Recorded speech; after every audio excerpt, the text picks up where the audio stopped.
Welcome back to Mission of the Chosen One. Today we're diving into the questions that haunt your heart, the tears nobody saw, and the mysteries of why heaven says, "I'm sorry." You are not here by accident. This moment has been waiting for you. Out of millions of videos you could have clicked, you were led here, drawn by something greater than coincidence. And before we move deeper, I want to acknowledge every single person who has kept this channel alive, whether through your prayers, your encouragement, or your generosity. Even when oversubscription limited how far these words could travel, your presence kept the light burning.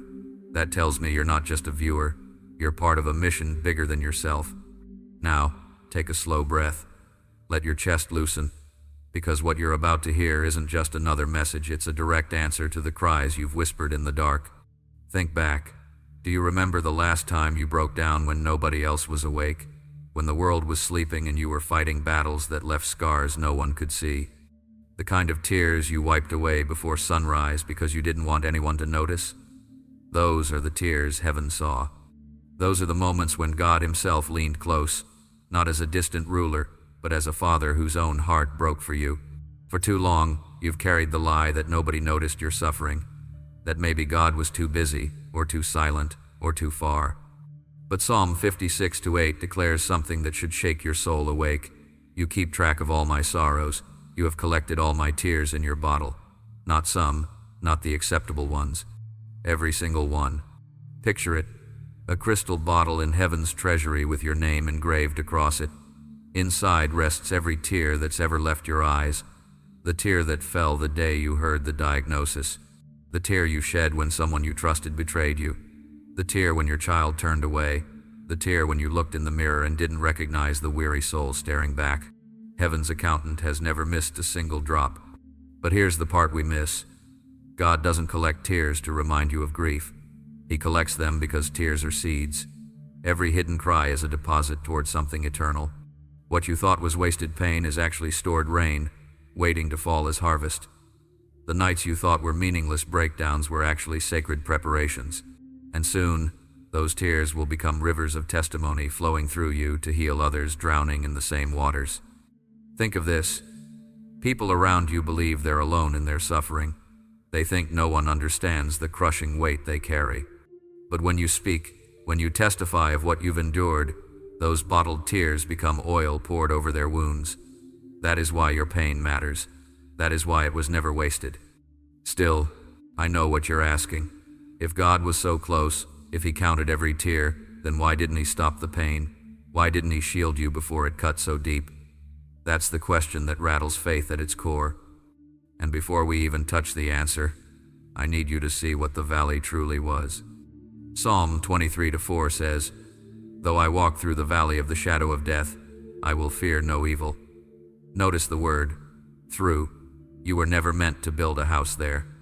Never meant to call that valley your identity.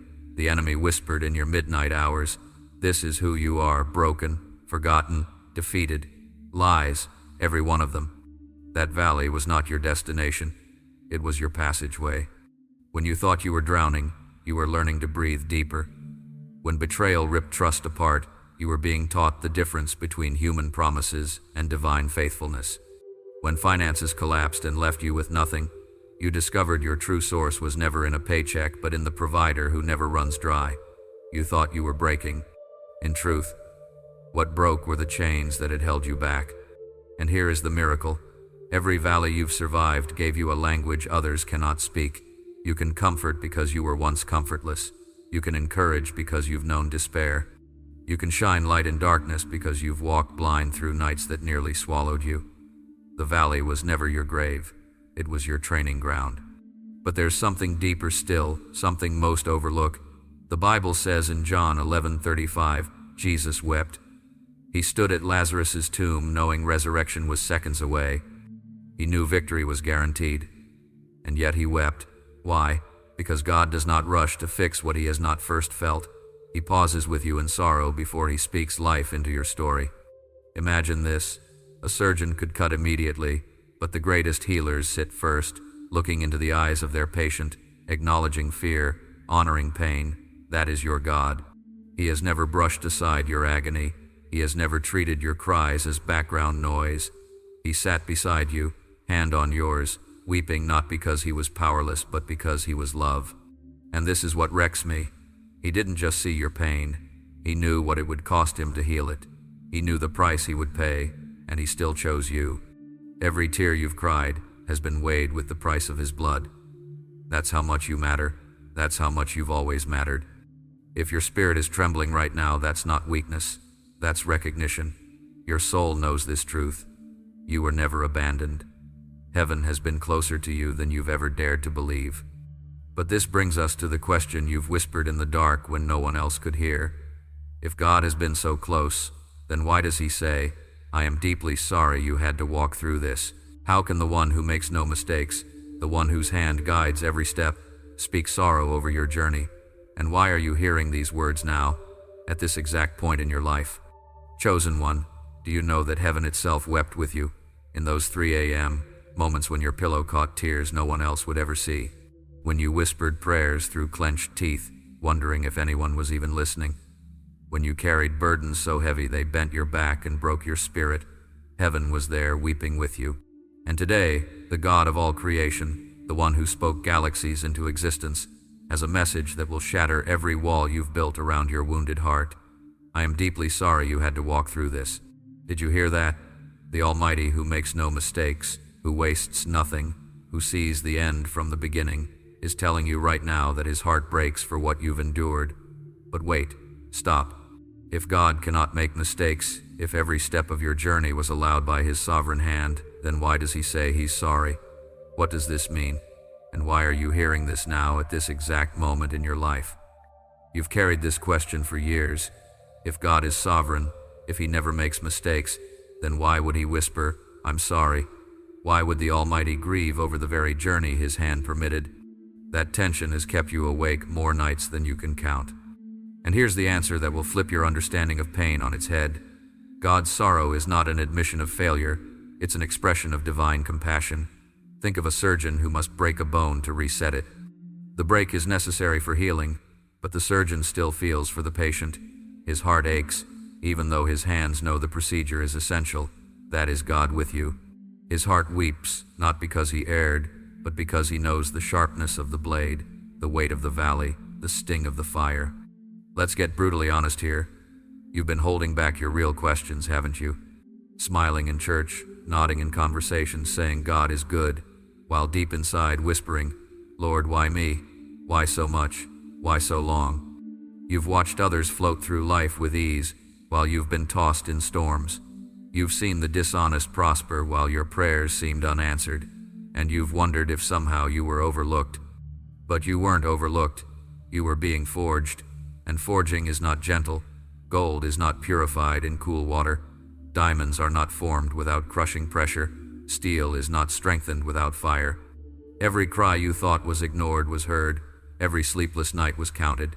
Every scar is now becoming your credential, proof that you've walked through the fire and come out carrying glory. Here's what I need you to see. Pain has a purpose. Hebrews 12:11 says, no discipline seems pleasant at the time, but painful. Later on, however, it produces a harvest of righteousness and peace for those who have been trained by it.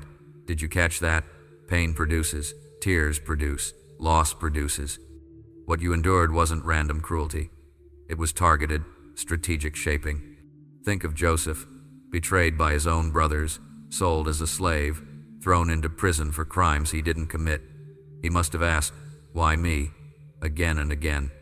But when promotion finally came, when famine threatened nations, Joseph could stand and declare, what you meant for evil, God meant for good. That same principle is working in you.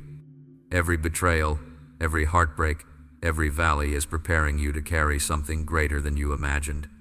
You've been trained in the fire for a platform you didn't ask for but were chosen to stand on. The very pain that tried to bury you is becoming your testimony. Revelation 12:11 says, they overcame him by the blood of the Lamb and by the word of their testimony. Not by perfection, not by smooth roads, but by testimony, by scars, by survival. Do you understand now why the enemy fought you so viciously? Why it seemed like every corner you turned brought another storm? Because hell saw what heaven was building. The devil knew that every tear stored was becoming a weapon. Every scar was being sharpened into a blade of authority. He tried to silence you before your voice could shake chains off others. And here you are, still breathing, still standing, still believing. That in itself is a victory. The very fact that you didn't quit, that you didn't let the valley define you, that you kept walking when everything screamed stop, is proof of God's sustaining hand on your life. Now hear this.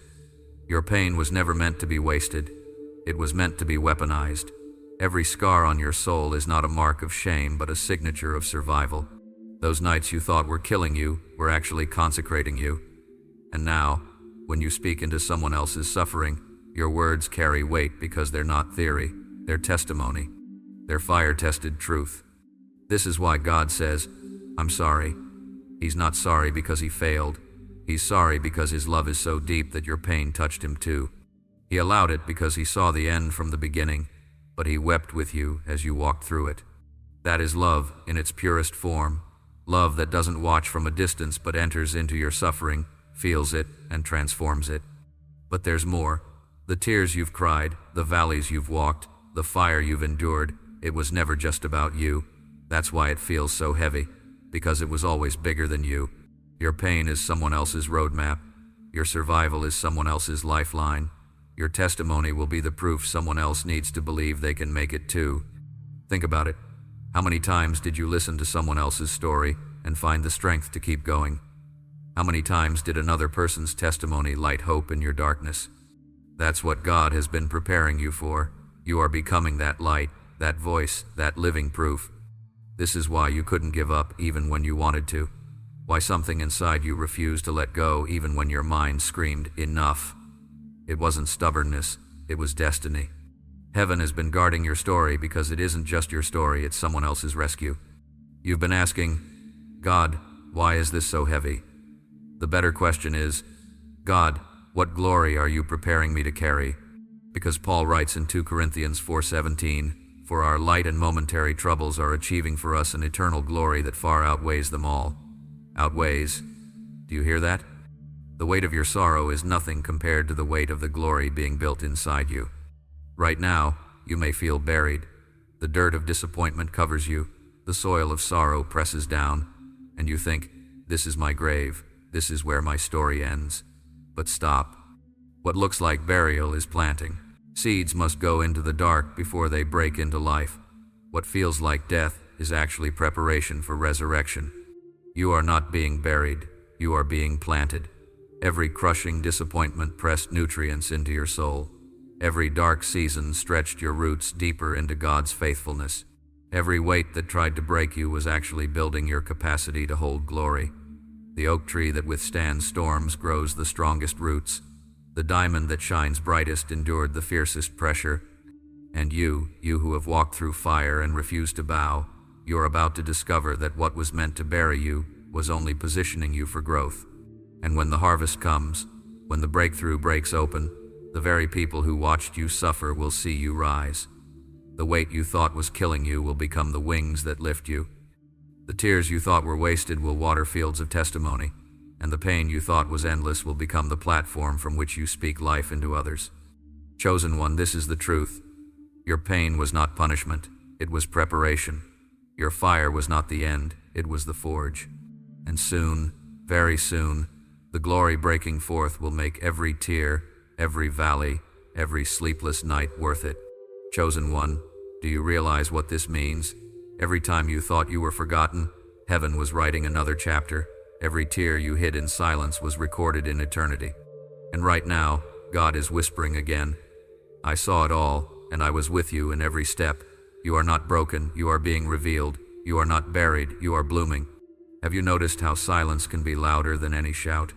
The kind of silence that falls heavy on your chest at midnight when all the noise of the day fades and you're left alone with the echo of your thoughts.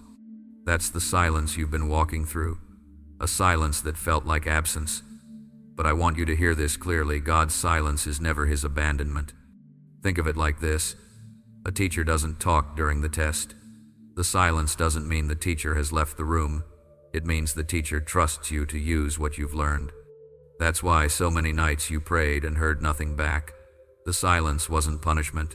It was proof. Proof that heaven trusted you with the weight of the test because it was shaping something eternal inside you. You've wondered why the pressure felt unbearable, why the betrayals cut so deep, why loneliness followed you like a shadow. But pressure is what forges authority. The crushing is what releases oil. Without pressure, there is no anointing. Without stretching, there is no growth. Without silence, there is no sharpening of discernment. Let me show you something that will change the way you see those scars. Scars are not signs of weakness. They are signatures of survival. Each scar etched into your soul is not evidence of defeat. It is evidence you walked through fire and lived to tell the story. Think about Jesus after the resurrection. He could have appeared without scars, but he didn't. He showed Thomas the wounds in his hands and his side. Why? Because the scars carried testimony. They were proof of what he endured and what he conquered. Your scars are the same. They're not shameful secrets. They're heavenly credentials. When you speak to someone drowning in despair, your words carry power because you bear scars of survival. When you pray for the brokenhearted, healing comes quickly because you've walked their road. When you declare freedom over someone in chains, those chains tremble because your own chains have been shattered. This is why the enemy has tried so desperately to keep you quiet. He knows that once you recognize the authority your scars carry, you become dangerous. Your story becomes a weapon that hell cannot silence. Revelation 12:11 says, "They overcame him by the blood of the Lamb and by the word of their testimony." Did you catch that? Not just by the cross, but by the story of survival written in blood and tears. That's why every attack against you was so vicious. Hell wasn't just trying to hurt you, it was trying to silence you before your story could set captives free. But you didn't quit. You didn't stay buried. And now, even hell itself has to listen when you speak. Do you realize the weight your words now carry? When you tell someone, "I've been there too," it isn't sympathy, it's authority. When you say, "You're going to make it," it's not theory, it's truth forged in fire. When you pray, "God, heal them," heaven responds because you've walked through the valley of sickness yourself. That's why your survival matters. That's why the fire was never wasted. But there's something else, and this truth will leave you breathless. You've been asking, why is it so heavy? But the real question is, what glory am I being prepared to carry? Because Paul writes in 2 Corinthians 4:17, our light and momentary troubles are achieving for us an eternal glory that far outweighs them all. Outweighs. Think about that. For every pound of sorrow, heaven is producing tons of glory. For every night of tears, there is a weight of joy being prepared. What felt like a crushing grave is actually planting. Seeds don't stay seeds, they break open, push through dirt, and reach toward the light. What feels like death is often preparation for life. Maybe that's where you are now, feeling buried beneath disappointments, crushed under the soil of unmet expectations, suffocated by the dirt of betrayal. And you're tempted to believe, this is the end, this is my grave. But heaven sees differently. You are not buried, you are planted. Do you know what happens to a seed when it's planted? The shell cracks, the darkness surrounds, pressure mounts. From the outside, it looks like destruction. But underground, life is forming. Roots are stretching, growth is preparing. That's your life right now. The very pressure you thought would end you is actually positioning you for explosive growth. And here's what makes it glorious. When you rise, you won't just rise for yourself. Your breakthrough becomes someone else's blueprint. Your survival becomes someone else's map out of the valley. Your scars become someone else's proof that they too can live again. That's why heaven wept with you, because God felt every crushing moment, every midnight collapse, every hidden scream. He knew the pain was shaping you, but he also knew it would one day become the answer to someone else's prayer. That's the kind of love that doesn't just fix, it feels. That doesn't just plan, it weeps. That doesn't just call you chosen, it walks beside you through fire. So let me ask you something. What if the very thing you thought disqualified you is the very thing that anoints you? What if the nights that almost broke you are the nights that now give you authority to speak healing? What if the scars you tried to hide are the very keys that unlock someone else's prison? That's the truth you need to carry. Your pain is not wasted. Your scars are sermons. Your survival is a testimony. And your voice, your trembling, tear-stained, fire-tested voice, is now a weapon that shakes hell itself. Chosen one, do you see it now? The silence wasn't abandonment. The pressure wasn't punishment. The fire wasn't your destruction. It was all preparation. And now, The weight of glory rising within you is greater than anything that ever tried to crush you. Chosen one, even your scars sing. They tell a story heaven wrote in fire and sealed with tears, and the melody of your survival is about to echo louder than your pain ever did. Have you ever wondered why the enemy couldn't kill you, even when life pressed you to the breaking point? Why, after betrayal, heartbreak, financial collapse, and nights of despair, you're still breathing? There's a reason you're still here, and it's not luck, it's purpose. The very storms that should have drowned you became the waters that carried you forward. The fire that was supposed to consume you became the furnace that refined you. Every time life tried to bury you, heaven was whispering, "Rise again." And you did. Maybe you rose trembling, maybe you rose with tears still on your face, but you rose. That's proof that your story isn't over. But here's where it gets even deeper. You didn't just survive those storms for yourself. You survived them because your survival is now a weapon. Every scar you carry is a sword forged in fire. Every tear you shed is oil for someone else's healing. Every valley you walked is now a map that can guide another soul out of their darkness. This is why the attacks against you were so personal, so relentless, so overwhelming. Hell wasn't just trying to destroy you, it was trying to prevent what you would become on the other side of survival.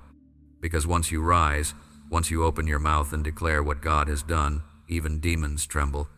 Think about this. Revelation 12:11 says, "They overcame him by the blood of the Lamb and by the word of their testimony." Not just by the cross, but by testimony. Your story of survival is the weapon the enemy fears most. Why? Because it carries weight. You've lived through what others are barely surviving. You've felt despair, betrayal, loneliness, sickness, emptiness, and yet here you are, and when you tell someone else, "I made it," those words break chains because they're backed by experience. That's why the attacks were so heavy. That's why you've asked again and again, "Why me?" Because hell knew what heaven was writing, and it wanted to silence the story before it could be told. But the very fact that you're listening now is proof you cannot be silenced. And I need you to hear this. Your testimony doesn't need to be polished. It doesn't need to be pretty. God doesn't anoint perfection, He anoints scars. When you stand in front of someone and admit, "I almost gave up, but I didn't," your honesty carries more power than 1,000 sermons, because it's real, it's raw, and it's evidence that God is faithful, even in the fire. You see, what you thought was the end was actually training.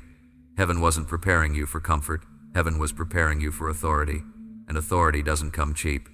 Authority is bought with tears, purchased in valleys, forged in betrayal, and sealed in silence. That's why when you speak now, your words carry something they never carried before. They carry weight. They carry fire. They carry heaven's backing. But I know what you're still asking. If God has been with me, why did He let me go through it at all? Why not prevent the fire instead of refining me in it? Why not stop the betrayal instead of healing me afterward? Why not silence the storm instead of letting me nearly drown? And here's the truth. Love doesn't always prevent the storm, but love always provides purpose through it. A goldsmith doesn't throw gold into fire because he hates it. He does it because he sees treasure inside the impurities.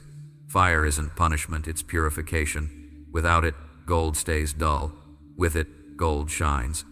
So your fire wasn't proof of abandonment. It was proof of value. God doesn't waste fire on what has no worth. The very fact that you've endured what others could not means there is glory resting on your life that outweighs the pain.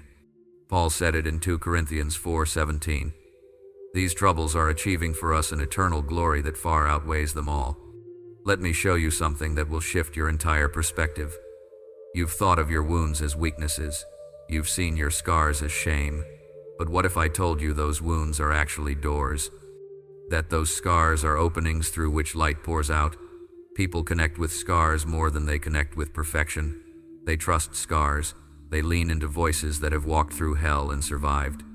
That's why you matter. The ones who are drowning don't need someone who's never been wet. They need someone who knows what it feels like to gasp for air in the middle of a storm. That's you. That's why your survival has weight. That's why your scars carry authority. And here's what makes your story unstoppable. Even your enemies, the ones who laughed when you fell, the ones who betrayed you, will have to watch when God turns your pain into power. The same mouths that spoke against you will witness the harvest from your tears. The same eyes that saw you stumble will see you soar. That's how God works. He takes the broken, the crushed, the discarded, and He turns them into living testimonies of His glory. You are walking proof that what the enemy meant for evil, God has turned for good. So the next time you look at your scars, don't see shame, see authority. The next time you remember your tears, don't see weakness, see seeds. The next time you feel the weight of your past, don't see punishment, see preparation. Because what's coming will make it all make sense. The glory you're about to walk in will outweigh every night you thought you'd never survive. The joy that's rising in your life will silence every voice that said you'd never make it. And the authority in your words will carry healing to people you haven't even met yet. So let me ask you, what will you do with this? Will you keep hiding your scars, pretending you've never been broken? Or will you lift them high as proof of survival, as weapons of testimony, as living evidence that God is faithful? Chosen one, the story you've been trying to bury is the very story God wants to broadcast.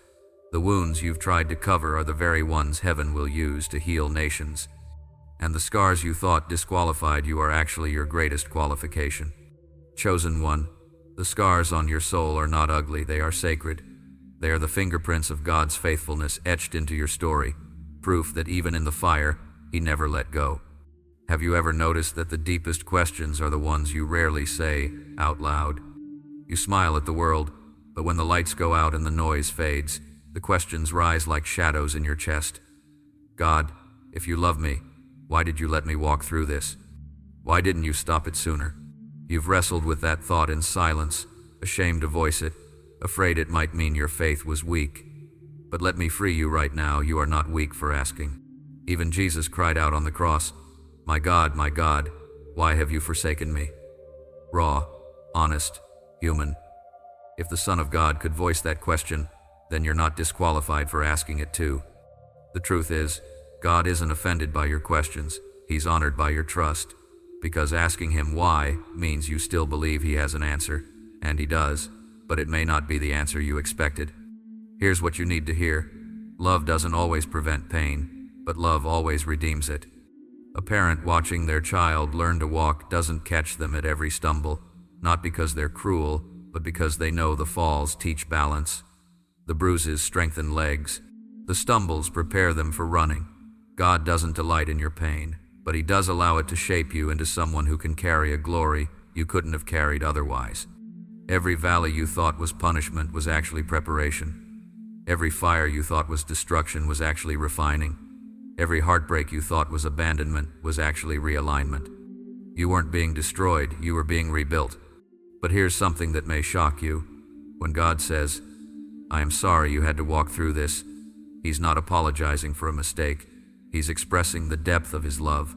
Like a surgeon who must cut to heal, His hands bring purpose even as His heart feels compassion. He knows the sting of the blade, but He also knows the beauty of the healing. That's why He says, "I'm sorry." It's love that feels before it fixes. Think about the shortest verse in Scripture. Jesus wept. He knew resurrection was coming. He knew victory was moments away, yet He chose to pause, to feel, to cry. That's the heart of your God. He doesn't rush past your sorrow to show His strength. He pauses in your pain to show His love. And here's what changes everything. He didn't just cry because you were hurting. He cried because He knew what it would cost to heal you. He saw the price, and He chose to pay it anyway. That's how much you're worth to Him. That's how loved you are. Now lean in. There's something sacred hidden in your tears. Every breakdown you thought was wasted has been transformed into breakthrough. Every night you whispered, "I can't do this anymore." Heaven was already planting seeds in your soul, seeds of authority, compassion, endurance, seeds that only grow in the soil of suffering. You see, your tears were never just water, they were currency. Heaven has stored every drop as investment for the harvest now rising in your life. That's why you feel something stirring deep inside you right now. It's not coincidence. It's recognition. Your spirit knows you've been prepared for this moment. Do you know what's happening? The weight of glory is settling on your shoulders. Not because you're perfect, but because you endured. Not because you had it all together, but because you didn't quit. Heaven doesn't anoint the ones who never break. Heaven anoints the ones who break and still believe. And that's you. You've prayed through clenched teeth. You've served while bleeding inside. You've smiled through heartbreak. You've kept believing when everything screamed, give up. And because of that, you carry something others don't. Authority forged in fire, depth born of pain, compassion carved by suffering. This is why your life feels heavier than others. You've been chosen to carry weight they cannot bear. It isn't punishment, it's purpose. Paul said, "Our troubles achieve for us an eternal glory that outweighs them all." Did you catch that? Outweighs. The scale tips in your favor. For every pound of sorrow, glory rises heavier. For every tear shed, testimony flows stronger. For every scar etched, authority burns brighter. That's why you couldn't quit. That's why you're still here. Heaven has been shaping you, not for survival only, but for significance. Your story is going to become a rescue for others. The very valley that tried to bury you will become the valley you lead others through. So I ask you now, what will you do with this revelation? Will you keep pretending you've never struggled? Or will you let your scars become sermons, your tears become testimonies, your survival become a song of hope for those who feel forgotten? Because the world doesn't need perfect people. It needs wounded healers, and that's what you are becoming. A healer forged in fire, a voice born from tears, a light that learned to burn in the darkest valley. And when the weight feels too much, remember this: you are not carrying it alone. Heaven wept with you. Heaven has walked with you. Heaven is still with you. And the glory being revealed in your life will not only answer your why, it will silence every lie that ever told you you were forgotten. Chosen one, your tears are not just history, they are prophecy. They are declaring a harvest of glory rising from your story, and no darkness will ever be able to silence it. There's something about the prayers you prayed in secret that carry a weight unmatched by public words. Those whispered cries at 2 a.m, when your chest ached and you didn't even have the strength to form sentences, heaven recorded them all. And those prayers, those broken syllables, carry more authority than polished speeches ever could. Jesus himself warned in Matthew 6:6, "When you pray, go into your room, close the door, and pray to your Father, who is unseen. Then your Father, who sees what is done in secret, will reward you." Did you catch that? Reward isn't tied to eloquence, it's tied to intimacy. The prayers nobody else heard are the very ones God treasures most. Think about it. The enemy mocked you, whispering, "Your prayers are hitting the ceiling, nobody hears you, nobody cares." Yet in that very moment, the King of the universe leaned closer. The prayers you thought were wasted were actually seeds planted in eternity. They weren't ignored, they were incubating. That's why your hidden endurance matters so much. It wasn't just survival, it was training. Every time you refused to quit, you were building spiritual muscle. Every time you whispered, "God, I still trust you," even with tears running down your face, you were striking blows in the unseen realm. What you couldn't see is that hell trembled when you prayed in weakness, because weak prayers aren't weak, they're warfare. Do you know why? Because hell doesn't fear polished words, it fears honest faith. When you cry out from the depths of your soul, demons shudder because they know heaven always responds to desperation. Your broken "help me" has moved more mountains than 1,000 perfect sentences ever could. This is why your silent endurance carries authority. Authority doesn't come from titles or stages. Authority comes from survival, from standing when storms tried to sweep you away, from believing when the silence lasted longer than you thought you could endure, from walking forward when the valley stretched darker and deeper than your strength could explain. You've been carrying authority without even realizing it. That's why people feel peace when you enter a room. That's why friends call you when their world is collapsing. They don't even know why, but your presence carries weight. It's because you've been forged in hidden places. Heaven has marked you. And here's what will leave you in awe: your voice now carries resonance in the unseen realm. When you pray, angels move. When you worship, chains break. When you speak hope into someone else's darkness, the atmosphere shifts. Because you're not just repeating words, you're releasing authority purchased in valleys and sealed in fire. This is why you couldn't quit. Because your story isn't just about you, it's about the people assigned to your life. Do you realize that? There are souls connected to your survival. People you haven't met yet who will one day hear your testimony and say, "Because you made it, I know I can too." That's why quitting was never an option. Too many destinies are tied to yours. And this is what enrages the enemy. He wanted you silenced before your voice could ever reach them. He wanted your scars hidden, your tears wasted, your survival buried. But God has turned the tables. Every scar is now a sermon. Every tear is now oil. Every valley is now a weapon. But listen closely. Authority isn't given just for your comfort. Authority is entrusted for your calling. You weren't trained in secret to stay hidden forever. The same God who collected your tears is now releasing your testimony. You were faithful in the unseen, now He will use you in the seen. And don't misunderstand, this doesn't mean stages or spotlights. It means your life becomes a stage where others see His glory. It means your scars preach louder than your words. It means your endurance shines brighter than 1,000 sermons. You are a living epistle, read by everyone who encounters you. So when the enemy whispers, "Your story is too broken to matter," you need to answer, "My scars are my authority." When shame hisses, "Hide what you've been through," you declare, "What I survived is my platform." And when fear tries to silence you, you shout back, "My testimony is my weapon." Because here's the mystery: God didn't just comfort you so you could stay comfortable. He comforted you so you could become a comforter. 2 Corinthians 1-4 says, "He comforts us in all our troubles, so that we can comfort those in any trouble with the comfort we ourselves receive from God." That's your mantle now. The comfort you've known is the comfort you now carry. Think about how powerful that is. Someone, right now, is drowning in the same waters that almost swallowed you. And one day soon, your voice will be the lifeline that pulls them to shore. Not because you read about storms in a book, but because you survived them yourself. That's why every hidden prayer mattered. That's why every silent night had purpose. That's why every valley produced weight. You weren't just surviving, you were being equipped. And now, when you pray for others, heaven backs your words with fire. So I ask you, what will you do with this authority? Will you keep it buried, pretending you've never walked through fire?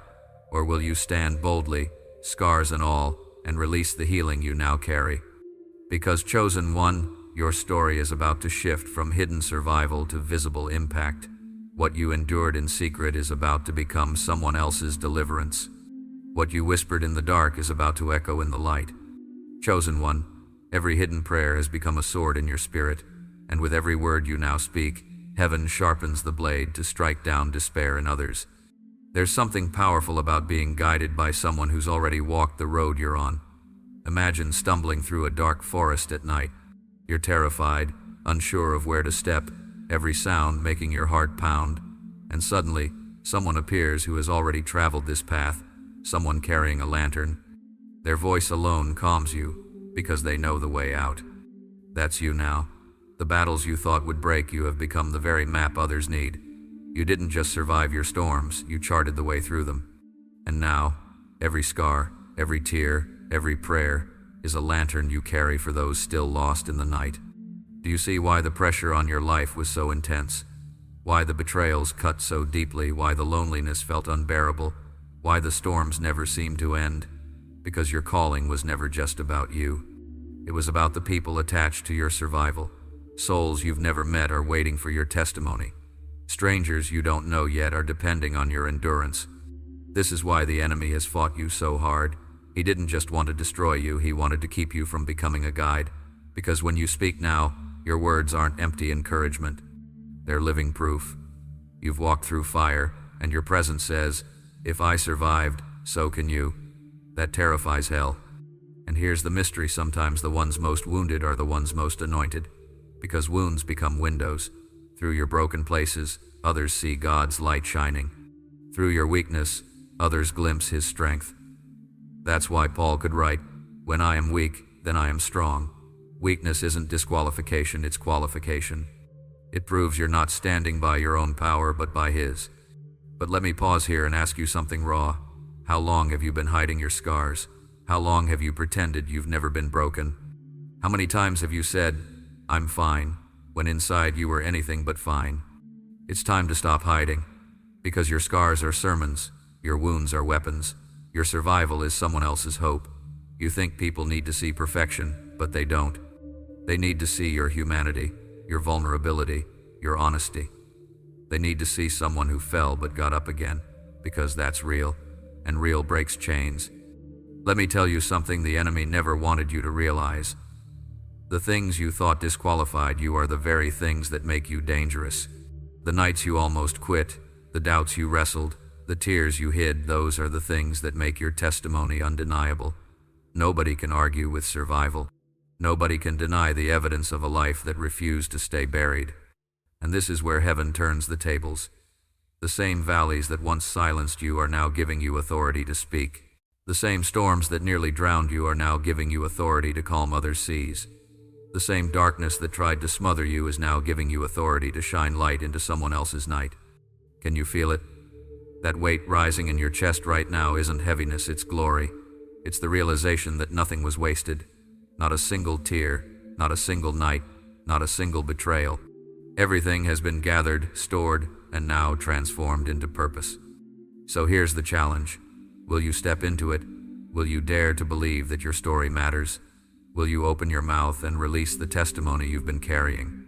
Because your silence has already served its purpose. You endured. You survived. Now it's time to release.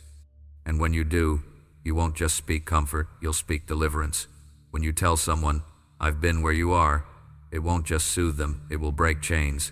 When you declare, you're not forgotten, it won't just encourage, it will shift atmospheres. That's the authority you now carry. Think of how Jesus spoke to storms. He didn't negotiate with them. He spoke with authority, and the winds obeyed. That same authority rests on you now. Not because of titles or positions, but because of survival. Because you've walked through storms and learned the sound of heaven's voice. And let me say this clearly, your story doesn't need to be loud to carry weight. Sometimes your quiet presence is the sermon. Sometimes your listening ear is the lifeline. Sometimes your simple, me too, is the miracle. Don't underestimate the power of showing up with your scars visible. But don't shrink back either, because your voice matters more than you realize. You carry what others desperately need, and if you stay silent, someone else stays stuck. That's how high the stakes are. So when shame tells you, don't speak, answer, my scars are my credentials. When fear tells you, stay silent, declare, my testimony is my weapon. When doubt whispers, you're not qualified, remind yourself, I am qualified by survival, by grace, by fire. Chosen one, the lantern is in your hands now. You don't need to have all the answers. You just need to keep walking with your scars visible and your heart open. Because as you walk, others will follow.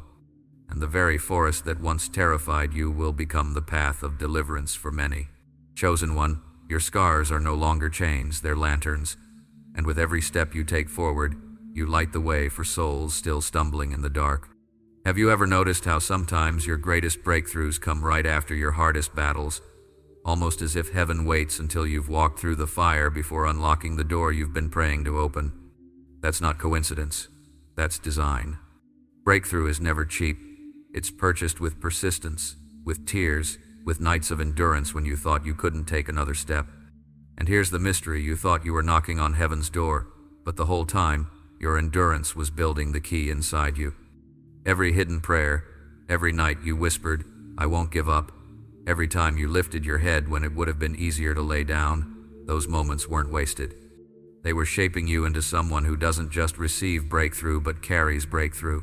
Someone who doesn't just walk through open doors but becomes a door opener for others. Think of Paul and Silas in the prison cell. At midnight, with chains biting into their wrists and feet, they chose to sing. Not after freedom came, but while the chains were still heavy. And what happened? The prison shook, the doors flung open, the chains fell off, not just theirs, but everyone else's too. Did you catch that? Their breakthrough wasn't just personal, it was communal. Their song set others free. That's what your endurance has been doing. You thought you were surviving alone, but in reality, your faith has been shaking prisons in the unseen realm. Your persistence has been preparing doors to open not just for you, but for those attached to your life. This is why your story is so important. Because what you've carried privately is about to manifest publicly, and when those doors swing wide, people will look at you and say, how did you survive all that? And your answer will carry power, because you'll be able to say, "It wasn't me, it was him. And if he did it for me, he can do it for you." But let's be honest, waiting for breakthrough is hard, especially when you've been faithful, prayed the prayers, served in silence, endured betrayal, and still the doors seemed locked. You've asked, "Lord, how much longer?" And the silence only deepened the ache. What if I told you that heaven's delay wasn't denial, that the locked doors weren't rejection but redirection, that God wasn't saying no, he was saying, "Not yet," because what's waiting on the other side is bigger than you imagined. Sometimes God delays doors because he's preparing you to carry what's behind them. If he opened them too soon, the weight of glory would crush you. But now, after fire, after valleys, after tears, you are ready. You've been conditioned to carry what once would have broken you. And here's the truth. Your endurance hasn't gone unnoticed. Every prayer whispered through clenched teeth was heard. Every time you resisted the urge to quit, heaven marked it. Every battle you fought in silence was written down. And now, those records are about to be released as rewards. Revelation 3-8 says, "See, I have placed before you an open door that no one can shut." That's where you are right now, standing before doors no enemy can close, doors forged by your endurance, doors sealed by your tears, doors unlocked by your faith. But pay attention when those doors open. They won't just be for your blessing, they'll be for your calling. They'll position you to do what you were created to do. Bring light to the broken, hope to the hopeless, healing to the hurting. That's why your story mattered.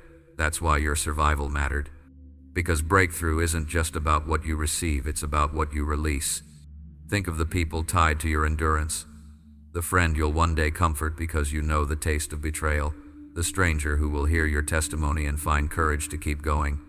The souls scrolling through darkness who will stumble onto your story and realize they're not alone. That's why you couldn't give up. Too many destinies depend on yours. And now, the tables are turning. What once mocked you will witness your rise. What once bound you will bow at your feet. What once tried to bury you will become the soil from which your testimony grows.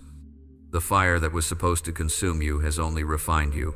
The valley that tried to crush you has only carved capacity. And soon, you'll see it with your own eyes. Breakthrough that silences doubt.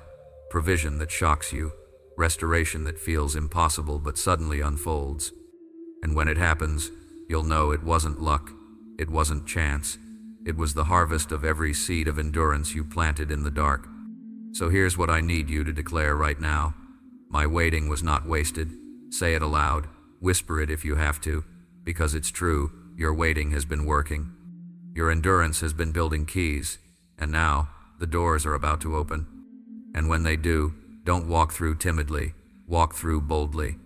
Because those doors aren't just for your comfort, they're for your calling. You've been entrusted with authority forged in fire, and now it's time to release it. Chosen one, your endurance has built doors in the spirit, and when they open, your breakthrough won't just free you, it will free everyone connected to your life. There's a pain that cuts deeper than loss, deeper than disappointment. It's the sting of betrayal. When someone you trusted, someone you opened your heart to, turns away or worse, turns against you. That wound doesn't just hurt your body, it pierces your soul. And you know that pain. You've felt it in the cold silence of friendships that faded without explanation. You've tasted it in the sharp words of family who should have protected you but instead wounded you. You've carried it in the heavy ache of being overlooked, underestimated, or abandoned. But here's the paradox of betrayal. It breaks you and elevates you at the same time. Look at Joseph. Betrayed by his brothers, sold into slavery, falsely accused, locked in a prison he didn't deserve. If you stopped the story there, it would look like betrayal destroyed him. But keep reading, and you see the very betrayal was the road to the palace. The pit positioned him for promotion. The prison prepared him for purpose. That's what your betrayal has been doing. The rejection you thought was proof of your worthlessness was actually redirection. The people who walked away weren't meant to carry the weight of your destiny. Their departure made space for heaven's appointment. Think about it. How many doors in your life opened after someone left? How many new seasons began after relationships broke? How many hidden strengths rose in you when you realized you couldn't depend on people anymore and had to lean fully on God? What you thought was abandonment was alignment. Heaven was making sure you were surrounded only by those meant to see the next chapter. And this is why God's heart breaks when he says, I'm sorry. Because even though he allowed the betrayal for your elevation, he still felt the sting of your tears. He wept with you when you lay awake wondering, why wasn't I enough? Why did they leave? Why did they turn against me? He knew what it would cost your heart, and still he chose to weave it into your story because your destiny demanded it. Let me show you something deeper. Betrayal doesn't just expose people, it refines you. It teaches you the difference between human love and divine love. Human love can change with seasons. Divine love remains. Human love can abandon. Divine love never leaves. Human love can wound. Divine love heals. That's why your scars from betrayal carry so much power. They've taught you what can't be taken away. They've shown you the one who stays when everyone else goes. They've trained you to anchor in God alone. And here's the miracle: you didn't just survive betrayal, you've been elevated through it. Look back. You're not the same person you were before they left. You're stronger, you're wiser, you're freer. And even though the wound still aches sometimes, you know now that it didn't destroy you, it revealed you. So when you see their faces in your mind, when you replay the words they said, don't let bitterness choke you. Instead, thank heaven for the redirection. Thank heaven that doors were closed before they could derail your destiny. Thank heaven that what looked like loss was actually positioning. And if you're still walking through betrayal right now, if the wound is fresh and the sting is sharp, hear this. You are not forgotten. You are not abandoned. You are being aligned. God is using this very moment to lift you higher. The ones who walked away will not define your story. The one who stayed will. Do you realize what this means? Even your rejection carries purpose. Even your abandonment carries glory. Even your betrayal is being turned into breakthrough. You don't need everyone's approval to walk in your calling. You only need heaven's. This is why your story is unstoppable. Because what was meant to bury you has only lifted you. What was meant to silence you has only given you a louder voice. What was meant to kill your spirit has only strengthened your soul. And here's something the enemy didn't plan. For every betrayal has deepened your compassion. Every rejection has sharpened your discernment. Every abandonment has anchored your faith. Now, when you meet someone else bleeding from betrayal, you don't just sympathize, you understand. You can look them in the eyes and say, I know what it feels like, and I know what healing looks like. That's authority. That's weight. That's why your scars matter. So I ask you, what will you do with the betrayal that tried to bury you? Will you stay bitter, rehearsing the pain over and over? Or will you rise, holding your scars as proof that even betrayal cannot stop destiny? Because, chosen one, the pit wasn't your prison, it was your passage. The rejection wasn't your ending, it was your elevation. And the betrayal wasn't your destruction, it was your doorway. Lift your head, look around, you're still here. And that's proof enough that nothing, not even the deepest wounds, can cancel heaven's plan for your life. Chosen one, even betrayal bends to destiny. And the very knives once aimed at your back are now the chisels heaven used to carve the strength in your soul. You've carried this story a long time, through valleys, through betrayal, through silence, through storms. And if you're honest, there were moments you thought your story was over. Moments when the weight of sorrow felt like a grave pressing down, suffocating hope, burying dreams. But chosen one, it was never your grave, it was your planting. You weren't being buried, you were being positioned. Seeds don't die when they're planted, they rise. And that's exactly what's happening in you now. Every tear you thought was wasted, every prayer you thought was ignored, every scar you tried to hide has become the soil of your rising. And now the season has shifted. You are stepping into the place where pain meets purpose, where scars become sermons, where survival becomes authority. This is the moment heaven has been preparing you for. Do you realize how rare it is to endure what you've endured and still have a heart that believes? Many give up, many go numb, many surrender to bitterness. But you kept believing, you kept praying, you kept standing.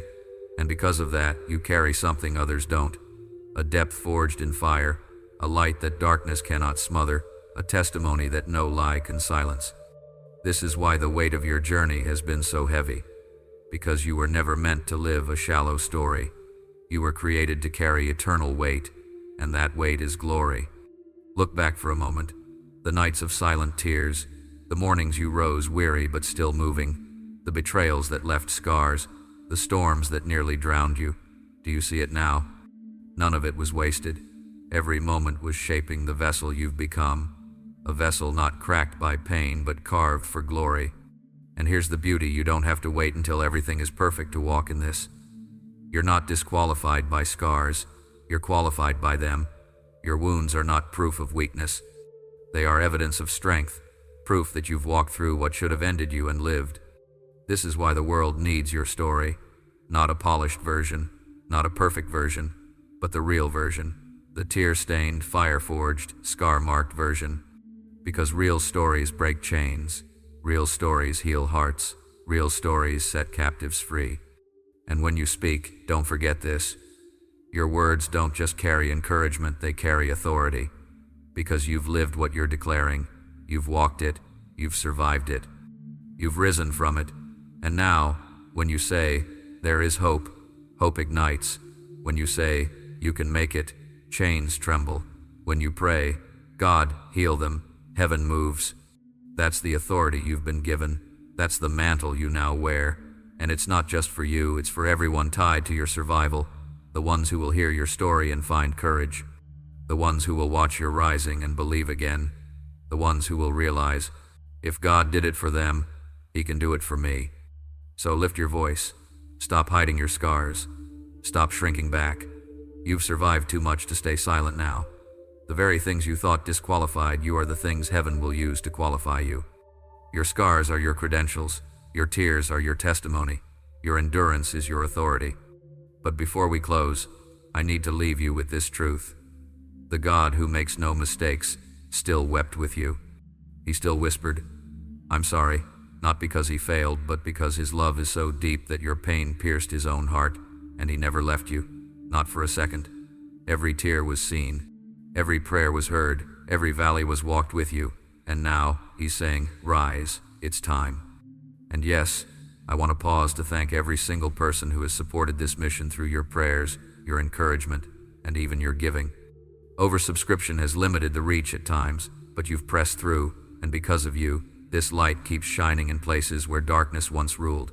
Your presence here matters, your story matters.